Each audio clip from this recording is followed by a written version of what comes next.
Morbid Facts, Part 667. What producers got away with on Fear Factor was nothing short of insane. Contestants were fed blended rats, pig rectums, maggots, and even drank donkey semen and urine in a notorious episode so vile that NBC refused to air it. Injuries were common, with some participants hospitalized for stunts that went wrong, one nearly dying from hypothermia after being submerged in ice water, while others were left with concussions, whiplash, and long-term psychological trauma. Host Joe Rogan later admitted the show became absolutely insane, as producers escalated the torture for ratings, ignoring the visible misery of their contestants. Animal rights groups slammed the show for cruelty, as live insects were eaten, snakes were abused, and rats were used in disturbing stunts, all for cheap thrills. Despite its grotesque popularity, Fear Factor was finally canceled twice, with the second cancellation triggered by the infamous Semen Challenge, which many people saw as the moment reality TV officially lost its soul.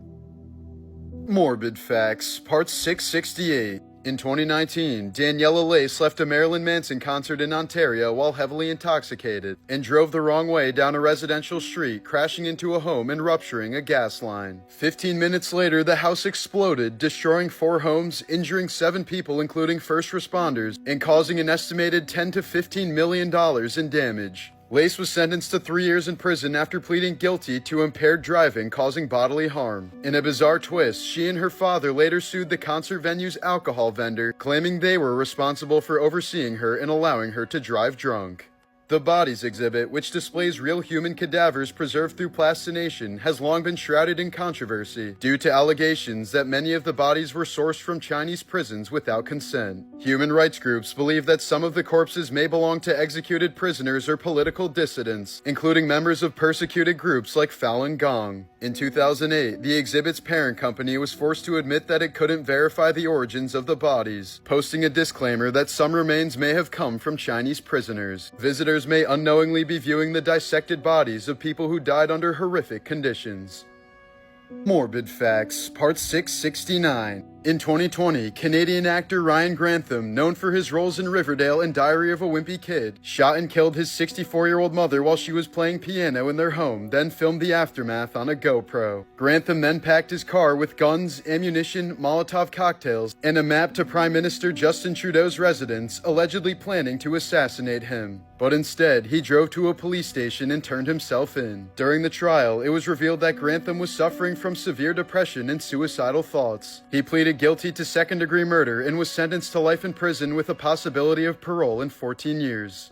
In 1988, expert skydiver Ivan McGuire boarded a plane in North Carolina to film a routine jump from 10,000 feet. With over 800 jumps under his belt, he was calm, confident, and fully focused on capturing the perfect footage. His helmet camera recorded everything: his smooth exit from the plane, the free fall, and the other jumpers floating below. But partway through the descent, McGuire began frantically patting his back, expressing confusion that quickly turned to panic. Just seconds before impact, his voice can be heard yelling, "Oh my God, no!" He was apparently so focused on filming that he had jumped without a parachute.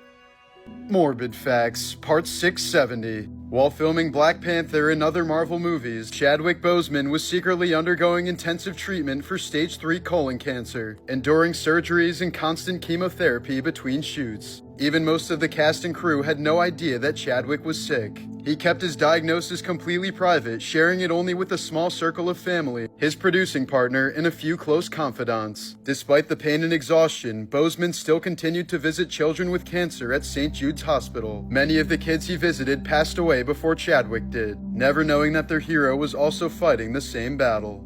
In November of 1990, Life magazine published this haunting photo of AIDS activist David Kirby on his deathbed, surrounded by his grieving family in an Ohio hospital. Captured by photographer Therese Frere, the image became known as the photo that changed the face of AIDS. It humanized the epidemic at a time when stigma and fear were rampant, showing the devastating personal toll of the disease. With his family's consent, the photo was shared globally, sparking empathy, outrage, and awareness, ultimately helping to shift the public perception of AIDS. Morbid Facts, Part 671. In 2014, comedian Tracy Morgan was critically injured in a car crash on the New Jersey Turnpike when a Walmart tractor-trailer suddenly slammed into his limo van. The collision killed his close friend and fellow comedian James McNair and left Morgan with a broken femur, broken ribs, broken nose, and a traumatic brain injury. Doctors initially feared he might not survive, and he remained in a coma for over a week. The truck driver had reportedly been awake for more than 24 hours, prompting Morgan to sue Walmart for negligence. The company ultimately settled the lawsuit outside of court, and Tracy has publicly forgiven the driver. In 1980, a man named John Burgess, who had lost over $750,000 while gambling, attempted to extort money from Harvey's Resort Hotel in Nevada by planting one of the most sophisticated homemade bombs the FBI had ever seen. Disguised as a copy machine and weighing over 1,000 pounds, the device was placed on the second floor of the casino along with a ransom note demanding $3 million. The FBI evacuated the building and spent hours trying to disarm the bomb, but when they attempted to disable it using a controlled charge, the entire device detonated. The explosion damaged much of the building and caused over $18 million in damage, but miraculously no one was killed. Burgess was later arrested, convicted, and died while in prison. Morbid Facts, Part 672. Ted Cassidy, best known for playing Lurch in the original Addams Family, was 6 feet 9 inches tall. He died from a botched surgery to remove a tumor from his heart, which resulted from the condition of acromegaly that caused his iconic voice, facial structure, and towering height.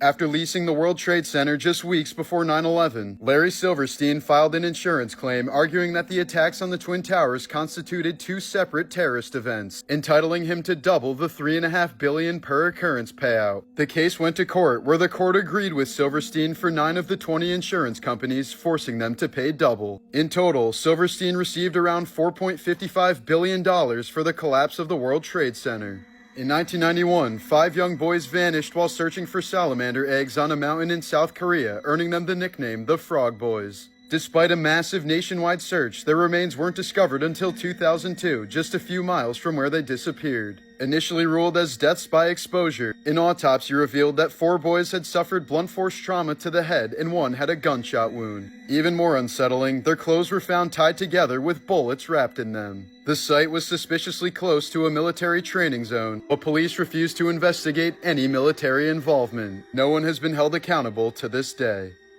Morbid Facts, Part 673. In 2006, Ray Rivera vanished after receiving a sudden phone call and rushing out of his Baltimore home. Over a week later, his body was found in a locked conference room at the Belvedere Hotel, having somehow crashed through the roof from above. The hole he fell through was bizarrely placed, far too distant from any ledge to be reached by a typical jump, leading some to believe he may have been thrown off the roof or pushed from a higher level of the building. Even stranger, a cryptic note filled with movie references and secret society names was discovered taped behind his computer. The Eerie case still remains officially unsolved. Just recently, paranormal investigator Dan Rivera was found dead in his hotel room while on the Devils on the Run tour in Gettysburg, Pennsylvania. Best known for touring with the infamous Annabelle doll from The Conjuring, the 54-year-old had spent years investigating haunted locations and was a prominent figure in the New England Society for Psychic Research. His sudden death with no signs of foul play has fueled eerie speculation, given his close proximity to one of the world's most notorious possessed objects. As of now, the cause of death remains unknown, as Rivera's mysterious end has only deepened the legend surrounding Annabelle.